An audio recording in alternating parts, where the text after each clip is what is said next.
Awaken Beauties, finally, it's here. The truth to empower women to true inner beauty through a healthy mind and inner biology. I am your hostess, Cassandra Keogh, a 20-year salon owner, organic beauty product formulator, positive mind management, and clinical hypnotherapist. And I am here to help you stay sane, get sleep, and bring your sexy back. Sponsored by evoquebeauty.com.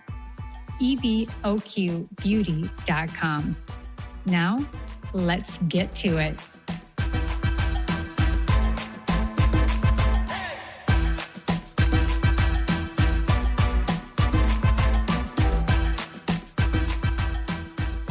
Hello, Awaken Beauty.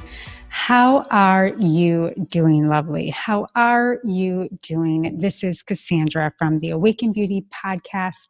And I wanted to touch base real quick and just talk about meditation and self-hypnosis and what's really going on at a mindfulness level, at an energetic level, and kind of debunk and demystify this process.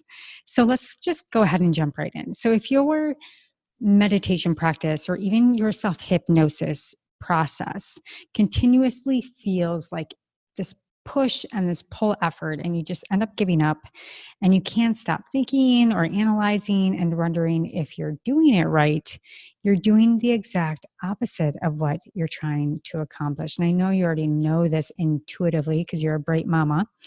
But that's why I want to demystify this process and how you truly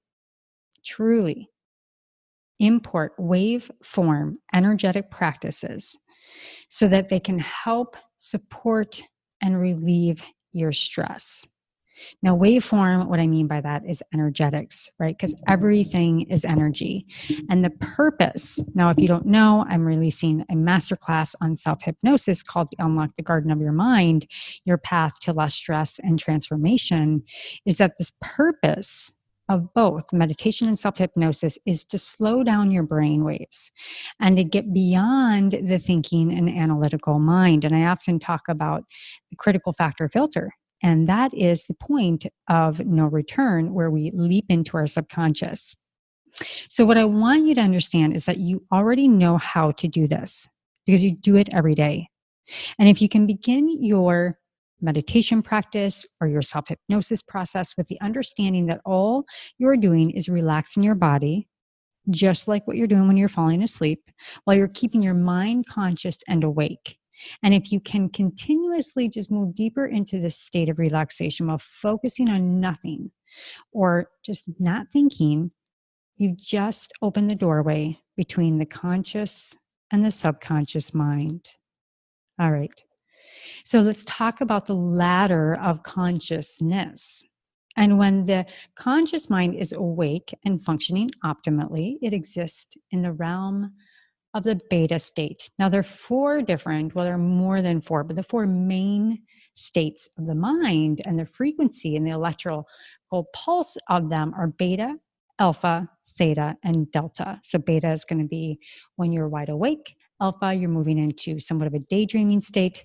Theta, into the sleep zone. And delta, deep sleep. So when you are in this beta state, it's when the brain is in this highness of alertness. That means it's overly or highly aroused. It's overly active, right? So this usually indicates someone is living in an emergency mode, otherwise known as fight or flight.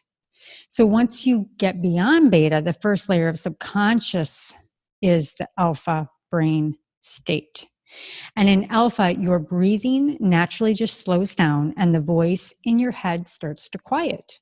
And the more you continue to relax, preferably with your breath, the more you begin sliding down the ladder of consciousness into theta and delta states, which I previously mentioned. So it takes relaxing, getting comfortable, and discontinuing thoughts to change your brain and your body's, here's the key word, physiology. And you do this every night as you fall asleep. So the antithesis is also true. when you cannot sleep at night. And I am someone who is in this camp. My mind is so creative and it is going 24/7. Now, I am not a mother, but I know you mothers are feeling this as well, girlfriends, because I know that you do, but it typically is because your mind is racing and you're processing thoughts about your family, your job, health issues, something upsetting, or an event that happened earlier in the day.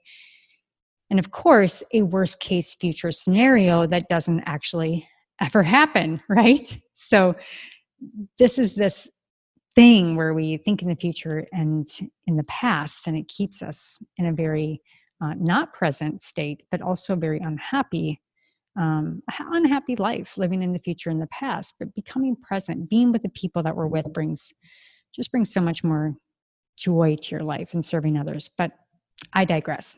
This type of continual, ladies, negative thinking manufactures corresponding chemicals in the brain that signal the body to feel emotions emotionally, right? So it's motions in motion.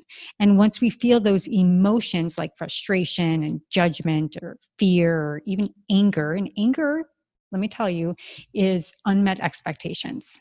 Okay. We tend to think more thoughts equal to those limiting emotions.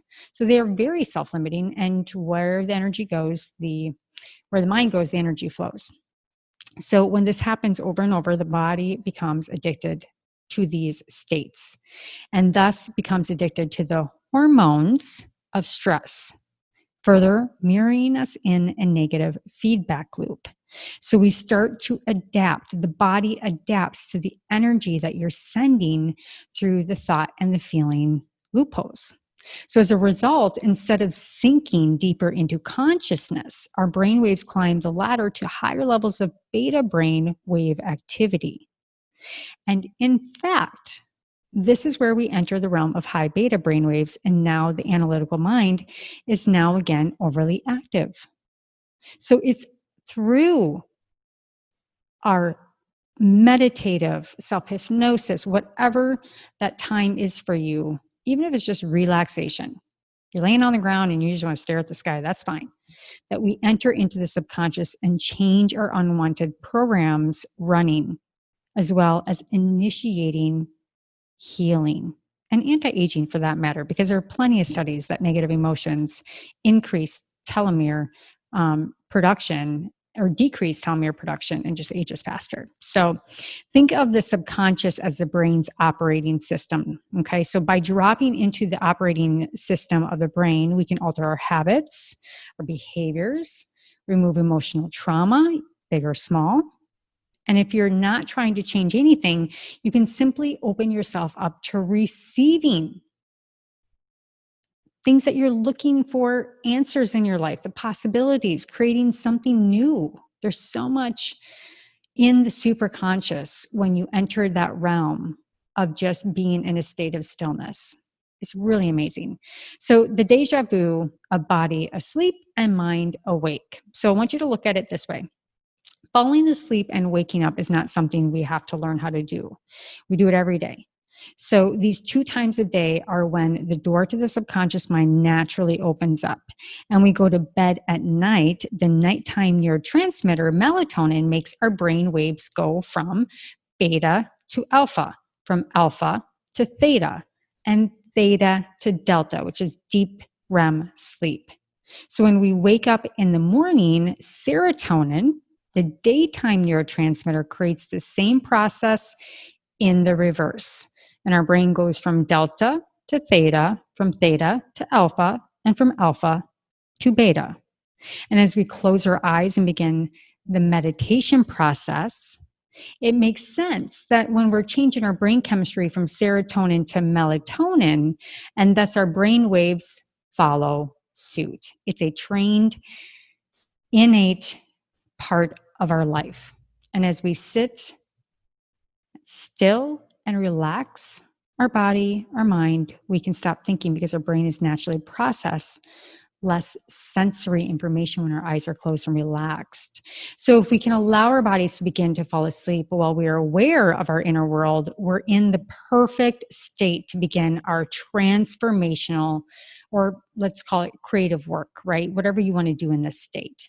So just like it's harder to fall asleep when the neighbor is mowing his lawn, or your teenager is playing hip hop music in the next room, or even if there's the smell already starting of the coffee brewing in the kitchen, it's harder to get into that meditative state because the external sensory information keeps us focused on the outer world instead of our inner world. So what's the takeaway?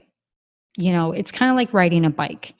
What I want you to understand is relaxing the body yet staying conscious is just a skill to develop. And there's a reason why we call inner work methodologies like self-hypnosis and meditation a practice. And when you can completely relax your body and remain conscious, this is the realm where the healing, regeneration, and all the mystical magic happens. And hell yes, ladies, you even age less. So by sensing the vastness of space around you and becoming nobody, no one, no thing, nowhere, no identity, in no time, your body, other people, things in your environment, the past and the future that you were jumping in and out of, they no longer become an object of your attention. Now you, as consciousness, not the body, are no longer picking up the sensory information around you, which means you no longer are living by the hormones of stress. So in this state, you are not awake, you are not sleeping, and you're not dreaming. You're in what we call a transcendental state. Now, I love the phrase. I always use it a lot, going from trance to transformation, because really, when I do hypnosis or anything, what we're really doing is unhypnotizing ourselves. And we're getting into allowing our body and mind get into this transcendental state. And this is the unknown realm. And this is where that door opens again to the events like our out-of-body experiences, spontaneous healings, these mystical moments, these ahas that you've been wondering about and you have a sudden clarity on. So the next time you sit down to either my Garden of the Mind self-hypnosis program, or just meditating, I want you to really, truly remember that you already know how to do this. Remember the melatonin, the serotonin, remember the state that you need to be in to be able to enter this place, and just practice. Slow down the process and really feel in each one of those stages. Stay aware, expand into your future you've always wanted, and connect to the feelings that create a new future. All right, my love. Thanks for listening. I can't wait to catch you next time on the Awaken Beauty podcast. Thanks for hanging with me as we demystified, brought some science and woo together on meditation and self-hypnosis 101. All right. All my love and light. Talk to you soon.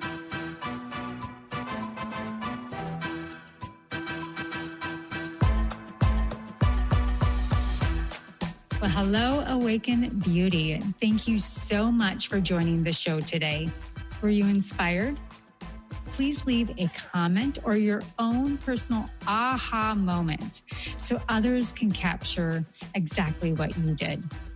Also, please like and subscribe wherever you listen to your favorite podcasts. And if you're interested in high quality natural products for your hair, skin, and wellness, including organic CBD, please visit evoquebeauty.com. Again, that is evoquebeauty.com, evoquebeauty.com. And until next time, darling, stay sane, get sleep, and bring your sexy back.